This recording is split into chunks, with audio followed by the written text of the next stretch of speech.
Dilaporkan adalah terkait penipuan dan penggelapan terkait travel Red Garnet yang mana telah ditetapkan sebagai tersangka atas nama Rizky Arit dan juga telah ditetapkan sebagai DPO karena yang bersangkutan tidak pernah menghadiri panggilan dari penyidik Polres Bekasi Kabupaten Indonesia.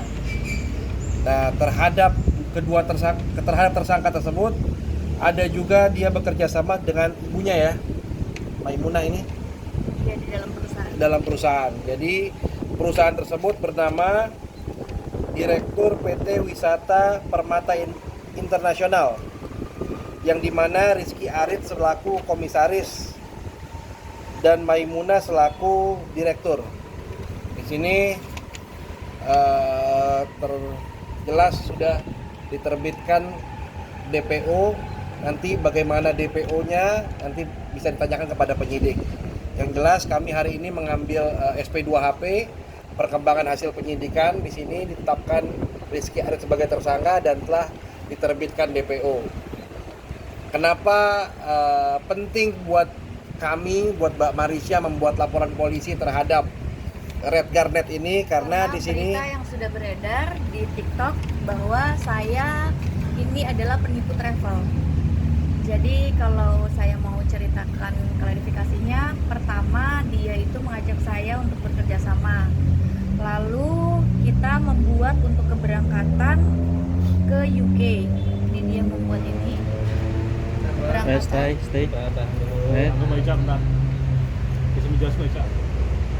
Sampai dijelasin Kak.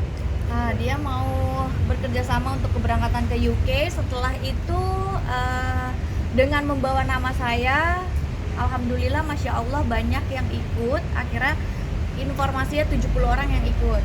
Kalau orang yang sudah mendaftar itu kan dia harus memberikan DP. Nah, banyak orang yang sudah memberikan DP, tapi akhirnya keberangkatan ini tidak ada. Jadi sehingga orang-orang tidak mengetahui siapa ownernya, orang cuma tahu muka saya. Sehingga keluarlah beredar di TikTok, saya ini, Marisha ini penipu travel katanya. Dia itu penipu kayak auzubillahi min dzalik. Akhirnya saya melanjutkan dan akhirnya memproses ini secara hukum. Kalau saya sendiri juga mengalami kerugian kurang lebih 300 juta. Itu kan benar nggak sih Kak, dengan adanya kasus penipuan ini sempat juga katanya fans Fuji menyangkut pautkan dengan yang kabarnya kakak batal mengajak Fuji ke Dubai. Nah, kalau ini sebenarnya juga ada kaitannya ya, bisa aku jelasin juga. Jadi sempat juga tuh fansnya Fuji juga menyerang aku, katanya aku ini Fuji udah kosongin jadwal 2 minggu untuk kita mau berangkat ke Dubai, dan H-1 aku cancel. Terus juga kayaknya masuk juga dalam vlog-vlog kayak gimana sih ini nggak jadi, aku udah kosongin jadwal gitu. Jadi seolah-olah aku yang meng-cancel, dan aku seolah-olah kayak mungkin bahasa kasarnya ngomong doang gitu. Padahal sebenarnya aku memang mau berangkat sama Fuji sama Vio, sama teman-teman yang lain, tapi aku bilang ke Fuji sama Vio, aku deh yang traktir, aku bilang. Itu kalau nggak salah biayanya 75 juta per orang. Aku, Vio, Fuji, akhirnya aku bilang udah aku aja yang bayarin. Maka dari itu kenapa tadi aku bilang aku ada kerugian 300 juta, itu aku beberapa teman-teman yang aku bayarin, aku sudah bayarkan. Akhirnya H-1 orang ini meng-cancel dengan alasan katanya penerbangannya apalah. Terus mau jadinya kapan? Diundur lagi seminggu. Akhirnya tidak bisa memberikan kepastian, dan akhirnya orang ini menghilang.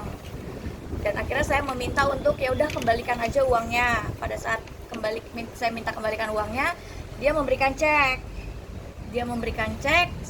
Akhirnya cek itu ternyata kosong. Sehingga kita bisa pidanakan dengan laporan polisi pasal 378 dengan 372. Karena dia memberikan juga cek kosong kepada saya. Gitu. Makanya waktu itu fansnya Fuji bilang kalau saya ngomong doang gitu ya kan. Saya sempat jadi dihujat juga, padahal memang sebenarnya sayanya yang ditipu, justru saya dirugikan gitu. Bukan saya mau berangkat, saya udah bayar. Makanya ini penting buat kami membuat laporan polisi sehingga menjadi jelas, ya kan? Di sini Ica sebagai korban, ya kan? Kita buat laporan polisi dan laporan polisi terus saya pastikan bahwa ini proses hukumnya terus berjalan. Dengan apa? Dengan ditetapkan sebagai tersangka dan diterbitkannya DPO. Mudah-mudahan kami mendoakan penyidik Bekasi bisa mendapatkan orang tersebut. Tapi motifnya sendiri tahu.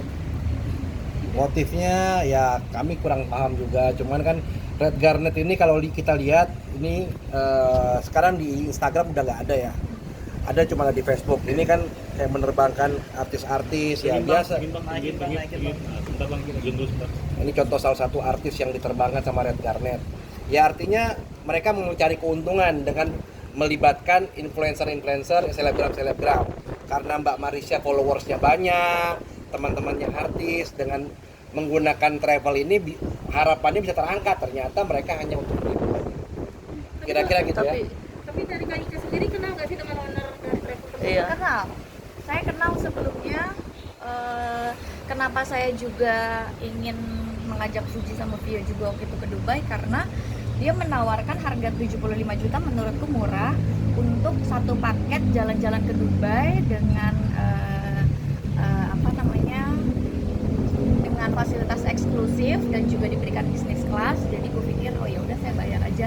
Terus rencana mau traktir juga buat teman-teman gitu. Tapi ternyata dia nipu saya, yang dimana menurut saya dengan saya mau bekerja sama dengan dia memakai nama saya kan juga membantu untuk menaikkan bisnisnya dia. Kok jahat banget, saya udah bantu nih biar Fuji kan otomatis naik ke travelnya dia juga jadi ke up walaupun saya bayar loh. Bukti saya bayar, dia memberikan saya ceknya sudah dipegang sama pihak Polres.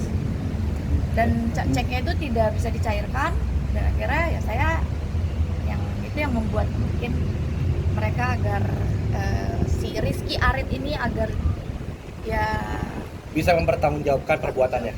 Kak Ica, kalau untuk kasusnya ini udah berjalan berapa bulan Iya, kan? dan akhirnya sekarang jadi tersangka. Laporannya 16 Mei 2023. Oke. Laporannya 16 Mei 2023, ditetapkan sebagai tersangka kemarin Desember, diterbitkan DPO baru belum lama ini. Oke? Mungkin terakhir komunikasi. ini juga karena berita yang beredar ya di TikTok tuh saya dibilang penipu travel ya. Saya sebagai manusia biasa, selagi mana bisa saya luruskan, saya klarifikasi, apalagi jejak digital, saya punya keluarga, saya punya anak, lagi-lagi saya dituduh, difitnah, ya pastinya saya juga berusaha untuk meluruskan. Maka dari itu saya meminta kuasa hukum saya untuk Bang bagaimana kejelasan lanjutannya gitu kan saat ini sudah jadi tersangka. Hanya sudah panggil 2 kali, hanya sampai sekarang nggak datang. Kemudian TSK sudah jadikan DPO. Berarti kalau udah DPO ini maksimal mungkin untuk menyerahkan diri, ada nggak? Atau mungkin Intinya bahwa secepatnya kita akan mencari dia. Karena DPO udah ditimbulkan, dari Polres akan secepatnya mencari dia. Dari Kak Ica sendiri keberadaannya mungkin Belum kalau tahu keberadaannya tentunya nggak usah cari, Bener. nggak usah dibikin DPO ya, udah langsung ditangkap. Pak, kalau dari Kak Ica sendiri mungkin bukti-buktinya apa? Buktinya itu kan masalah travel ya. Yeah. Bukti-bukti sudah ada di kami, sudah kita sita, kemudian tinggal menetapkan ya, tersangka sudah ditetapkan sebagai tersangka. Pak, untuk kasus travel ini apakah dari publik figur hanya yang melaporkan ke Ica atau sebelumnya ada korban-korban Enggak, lainnya? baru ini aja. Pak, ini kan dikabarkan bahwa pelakunya sedang di luar negeri, Pak. Apakah nanti ada koordinasi dengan polisi intern, Pak, untuk menjemput? Kalau polisi di mana aja selagi itu jelas pasti akan kita tunggu. Mungkin proses kedepannya seperti apa, Pak? Kasus kedepannya setelah tertangkap pasti akan diproses secara hukum. Berarti kalau untuk target sendiri mungkin seminggu atau untuk sampai akhirnya rilis nih? Target kita nggak punya target, yang jelas target kita secepatnya untuk tangkap. Kalau boleh tahu ini masuknya dalam pasal berapa, Pak? 378 ya, 378, 372. Ancaman hukuman tahun. Pak. Oh, oke. Oke. Ya, Mas, makasih ya.